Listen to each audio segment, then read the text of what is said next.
चलो बाबू, अब हम लोग एक्सरसाइज 4 का उदाहरण नंबर पहला इसमें 2 सवाल दिया गया है। तो ये पहले का पहला सवाल हम लोग बनाएंगे। मतलब ये एक्सरसाइज 4 का सबसे पहला क्वेश्चन है। ठीक है, उदाहरण 1 जो इस प्रश्नावली का सबसे पहला क्वेश्चन है। इससे पहले हम लोग द्विघात समीकरण के विषय में पढ़ चुके हैं कि द्विघात समीकरण क्या है, कब हल होगा, कब हल नहीं होगा, हल होने की क्या शर्तें वगैरह सब हम लोग पढ़ चुके हैं।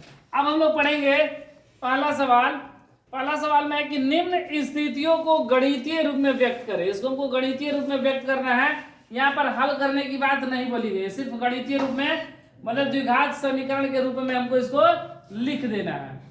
तो पहला सवाल क्या बोल रहा है कि जॉन और जीवंती दोनों के पास कुल मिलाकर 45 कंचे हैं। जॉन और जीवंती 2 बच्चे हैं और उनके पास कितने कंचा है? 45। कंचा समझ में आता है? एली ना, कंचा मतलब एली। ठीक है, तो जॉन और जीवंती दोनों के पास कुल मिलाकर कितना? 45 कंचे। 45 को एली रखे खेलने के लिए। और बोल रहे कि दोनों 5-5 कंचे खो देते हैं। दोनों से 5-5 को भुला गया। ठीक है, दोनों से 5-5 भुला गया कंचा। अब उनके पास कंचों की संख्या का गुणनफल 124 है।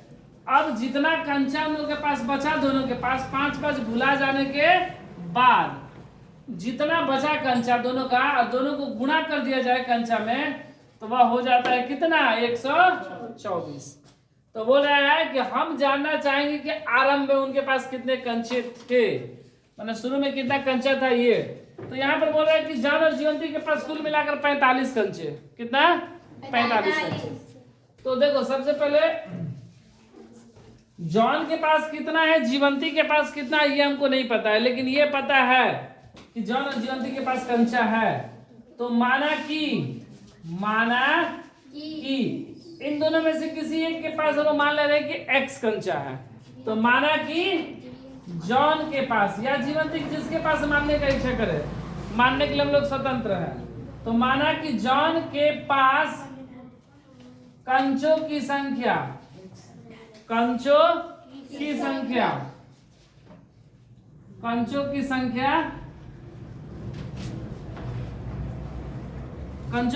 कितना? x, हम लोग x मान लिया कंचा। और तो जीवंती के पास कितना कंचा? यहां पर हम लोग y नहीं मानेंगे, क्योंकि शुरू में ही क्या बोल रहा है कि यह एक द्विघात समीकरण है और द्विघात समीकरण में पूरा x के पद में रहेगा। ठीक है, यहाँ पर 2 पद नहीं रहेगा कि x और y, तो सब x के रूप में या तो सब y के रूप में। तो जीवंती के पास कंचों की संख्या क्या होगी? पता है क्या होगी? नहीं पता है। नहीं ना पता है? चलो, नहीं पता है तो इसको जगह छोड़ दिया जाए खाली। ठीक है, क्योंकि हमको पास जीवंती का नहीं पता है। देखो, सवाल में क्या बोला गया था कि जॉन और जीवंती के पास कुल मिलाकर 45 कंचे हैं। मतलब जॉन के कंचा, जॉन के पास कंचा प्लस जीवंती के पास कंचा, दोनों मिलाकर कितना कंचा? 45 कंचा। कितना कंचा? 45। और जॉन का कंचा हमको पता है कितना? x। जॉन का कंचा x, जीवंती का कंचा हमको नहीं पता है। जीवंती के पास कंचा पता है? नहीं पता है। प्लस का x इधर आएगा तो माइनस का x। तो जीवंती के पास कंचा कितना हो जाएगा? 45 माइनस, तो जीवंती के पास कंचों की संख्या यहाँ पे लिख देंगे 45 माइनस x। ठीक है, अब देखो प्रश्न से क्या बोल रहा है। प्रश्न से कि दोनों 5-5 कंचे खो देते हैं, गुम हो गया दोनों का खेलने के बाद, बुला गया कहीं। कै गो कंचा? 5-5 कंचा। प्रश्न से 5-5 कंचे खोने के बाद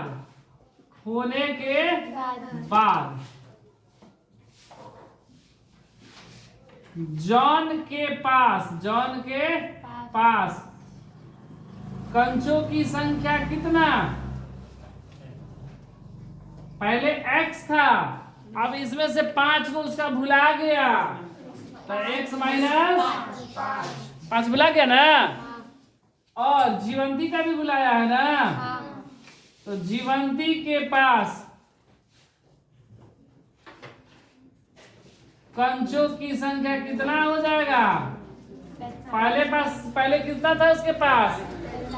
45 माइनस x, अब 5 और भुला गया मतलब माइनस का 5, तो 45 में से 5 गया, 40 माइनस x कंचा बचा।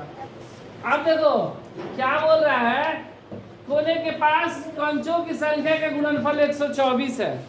बोला जब खो दिया ना, जब इन दोनों का कंचा देखकर गुणा किया गया, मतलब जॉन का कंचा कितना? x माइनस 5 और इसका 40 माइनस x गुणा किया गया तो वह कितने के बराबर आया? 124।